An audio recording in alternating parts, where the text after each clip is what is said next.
you have been setting aside 20% or a certain percentage para sa emergency fund. Pero ito yung tanong ko, paano ka magsiset aside ng ganun kung ang daming temptation everywhere in terms of social media, FB Marketplace, 99, 10, 10, 11, 11 na 90% off, 80% off. How do you have restraint sa ganun?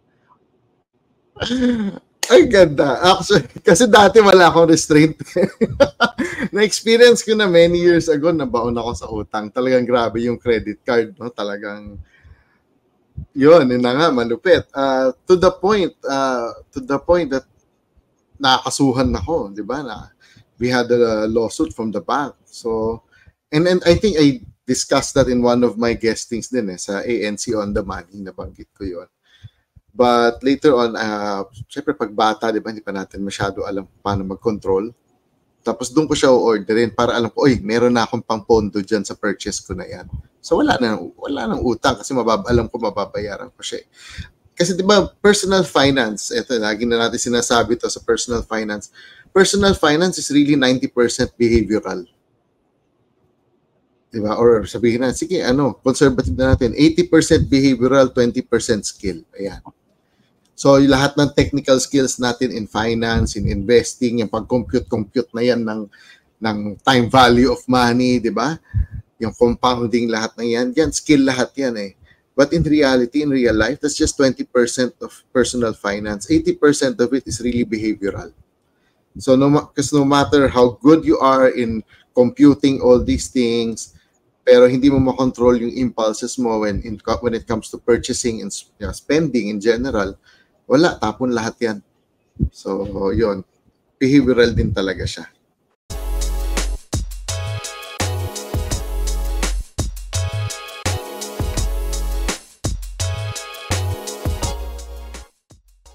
Can you share us ano yung naging strategies mo in building that emergency fund or buffer fund, contingent fund, whatever you may call it, na walang pumasok, meron ka pa ring finances?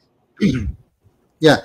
Actually, we really had an emergency fund. We called it emergency fund. And believe it or not, ako yung financial planner, but it's actually my wife who's managing our finances sa house. Diba? So, kahit na ganun pa man, yung si Fifi talaga, yung wife ko, she was the one managing our finances. Lahat ng kinikita ko, I would give it to her. And trabaho rin naman kasi niya yun sa office. Ang important thing dyan, when we got married, yun talaga yung pinag-usapan namin. That's something that we already decided upon early on in our marriage. Even before we got married, actually. And maganda rin naman, although ako yung RFP, ang work kasi niya sa office niya, siya yung SVP for controllership. So, sanay siyang humahawak ng pera at nagbabudgeting at nag-allocate ng funds. Yun ang trabaho niya sa office. So, sabi namin, might as well, di ba? Tuloy mo na yung trabaho mo. Gawin mo na rin dito sa atin yan. So, so that's what happened. And we also agreed that we would set aside a certain portion of our income to build our emergency fund. Ganun lang naman yan. You just really have to decide from the start na, itong certain portion na to, bawat 20%, 10 or 20%, depende na yan. Again, depende na yan sa pag-uusap ng mag-asawa, no? Itatabi natin yan for our emergency fund.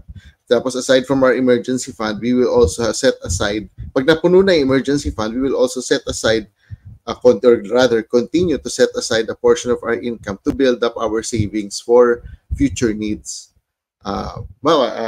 Gusto namin mag-trip, diba, to whichever country. So we save up for it. Meron kaming gustong purchase or merong milestone na mangyayari sa aming family. So we also prepare for that. Tuition fees, of course, well, kasama na yan sa whole gamut ng financial planning.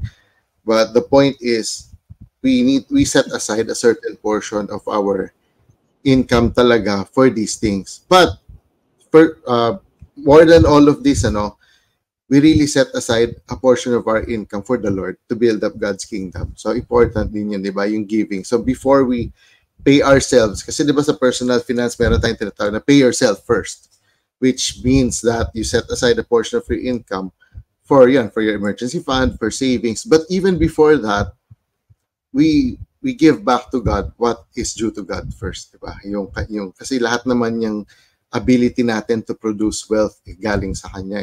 Sinabi sa Bible, di ba? Deuteronomy 8:18. So as in honoring that and as a way to remember that, we also give part of our income to the church kasi that's our duty rin eh. Diba? In recognizing God as our provider. Naniniwala ako na si God talaga yung ultimate source eh. Yung importante is maging faithful tayo with what's entrusted to us. And di ba nga, yung what we set aside for the Lord, kumbaga, yung percentage that you want to set aside, and we know na 10% yun eh. And to some, mas malaki pa. Pero pag iisipin mo, hindi lang 10% kay Lord eh. The rest of the 90%, even kay Lord yun. And when we do it, it's not out of compulsion, it's out of, Lord, I trust you. Ito yung first 10% ko. I know that yung remaining 90% ko would stretch further kasi alam ko, ikaw rin naman magbibigay sa akin. And napaka-importante na in terms of finances, it's not just you, but kasama mo si Lord. So thank you, Terence, for sharing that. Kasi balik ako. It's a practice of our faith, diba? That's also a practice of our faith. Kasi sabi natin, we believe God will provide, but we don't put our faith into action. Wala rin yun eh. And in fact, yung giving, akala natin, hindi makailangan ni Lord ng pera, diba? Pero actually, para sa atin din naman yun eh. Giving to the Lord actually strengthens our faith. And in turn, yun na nga, balik sa pinag-usapan natin kanina, that will also help our mental health. Diba? Because the stronger our faith is, the healthier, the better your mental health will be. Yun. So, yeah, yun lang. I'm sorry, as you were saying, bro. Yeah. So, thank you. So, yung maganda lang dun is that whatever religion or view mo about kay God, at least we have a loving Father who loves us despite sa ginawa natin. Yun yung maganda dun na kung may kabigatan sa finances or even whatever problems, He is a loving Father who can help us. Siguro balik lang ako doon sa what you shared, no? Ang ganda na sinabi mo na you have been setting aside 20% or a certain percentage para sa emergency fund. Pero ito yung tanong ko, paano ka magsiset aside ng ganun kung ang daming temptation everywhere in terms of social media, FB Marketplace, 99, 10, 10, 11, 11, now 90% off, 80% off. How do you have restraint sa ganun? Ay, ganda. Actually, kasi dati wala akong restraint. Na-experience ko na many years ago, nabaon ako sa utang. Talagang grabe yung credit card, no? Talagang, yun na nga, malupit. To the point that nakakasuhan ako, di ba? We had a lawsuit from the bank. So, and I think I discussed that in one of my guestings din sa ANC on the Money, nabanggit ko yun. But later on, syempre pag bata, di ba, hindi pa natin masyado alam paano mag-control. Pero ngayon, medyo nagkaedad na, natuto na ako. At ngayon, always fully paid na. And we don't pay partial sa credit card. Always fully paid na yan. So walang interest yan. Kahit yung sabihin ko na, yung sa Shopee, di ba, nabanggit mo yung 99. Meron din ngayon, di ba, sa Shopee, yung SPay Later. Have you heard of that? Yung pwede ka rin mag-umutang sa Shopee. Yun. Delikado yung credit ka, di ba? Oo. Ito malupit yan. Control. Oo, tinaas ni Shopee yung credit limit ko. At bakit niya tinaas? Kasi I've been paying on time. Yun naman yun. Kasi pag di ka nagbayad on time kay Shopee Pay Later, hindi mo na magagamit yung service nila na yun. So, you still need to be paying on time. And by God's grace, always naman ko nababayaran, pati yung credit card. It's just a matter of timing. So kung meron ako talagang gusto, hindi abot this month. So hintayin ko yung next cut-off. Tapos doon ko siya o-orderin para alam ko, meron na akong pang-pondo dyan sa purchase ko na yan. So wala nang utang kasi alam ko mababayaran ko siya. Kasi di ba, personal finance, ito, lagi na natin sinasabi to sa personal finance. Personal finance is really 90% behavioral. Diba? Or sabihin na, sige, conservative na natin, 80% behavioral, 20% skill. Ayan.